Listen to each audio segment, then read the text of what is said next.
Poursuivons. La parole est à Madame Frédérique Massa pour 5 minutes.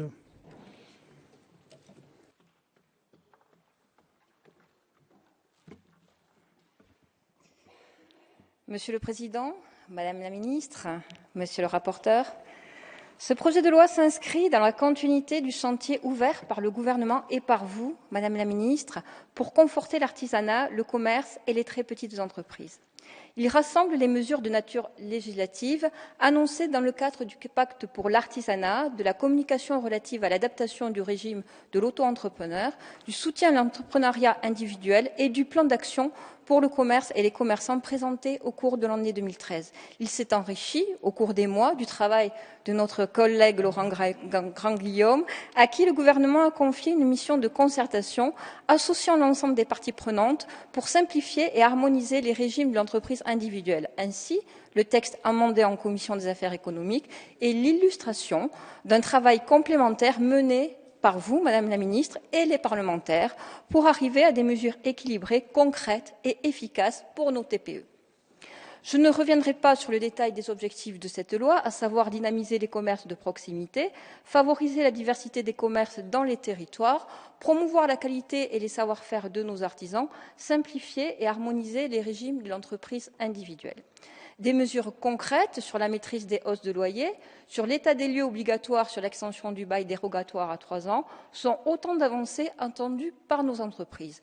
De même, la modernisation du droit de préemption des communes sur les fonds de commerce et la simplification des procédures d'autorisation commerciale favoriseront la diversité des commerces sur les territoires. Mais il est vrai que les amendements les plus conséquents adoptés en commission concernaient l'auto-entrepreneuriat. Il s'agissait de répondre aux préoccupations de nos artisans et commerçants qui ont pu se sentir menacés par des auto-entrepreneurs aux contraintes moins importantes, cela bien entendu, tout en préservant l'auto-entrepreneuriat qui répond à des attentes réelles. S'appuyant sur le travail de notre collègue, la Commission a complété votre travail, Madame la Ministre, et je souhaiterais à ce titre vous remercier d'avoir bien voulu intégrer ces notions aujourd'hui dans ce texte, parce qu'il est vrai que cela répond à une urgence et qu'on ne pouvait pas attendre un autre véhicule législatif ou la fin de l'année. Ainsi, nous avons voté un régime unifié pour les travailleurs indépendants et à un chiffre d'affaires modeste et une extension du régime fiscal et social simplifié actuel des auto-entrepreneurs. Pour améliorer l'information et la sécurité des consommateurs, les auto-entrepreneurs devront souscrire une assurance professionnelle et l'indiquer sur les devis et les factures. Ces amendements ne sont pas la conclusion d'un travail sur cette question. Pour le poursuivre, nous avons prévu la création d'un comité de préfiguration qui travaillera à la mise au point d'un statut unique de l'entreprise individuelle. Et effectivement, au regard du nombre d'avancées, nous avons évoqué un sujet qui me tient particulièrement à cœur et je crois à un certain nombre de nos collègues, c'est le FISAC, le fameux Fonds d'intervention pour le service de l'artisanat et du commerce. Il n'est pas inutile de rappeler la situation que vous avez trouvée, Madame la Ministre, à votre arrivée dans votre ministère, avec une enveloppe vide et des engagements de dépenses actés, d'où la nécessité d'abonder de 35 millions d'euros le FISAC de façon exceptionnelle. Merci au gouvernement pour ce soutien à nos commerces de proximité. Effectivement, depuis sa création, le FISAC a apporté la preuve de son efficacité pour faire aboutir des initiatives commerciales et artisanales pérennes à moindre coût pour les finances publiques. Le taux de survie à 3 ans des entreprises aidées par le FISAC atteint en effet 95%, alors qu'il est seulement de 65% en moyenne pour l'ensemble des entreprises nouvelles.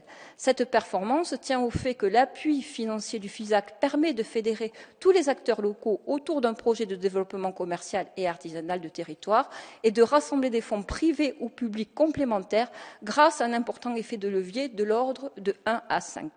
Le FISAC s'est en particulier révélé très utile pour mobiliser des fonds européens qui ne sont attribués qu'en cofinancement.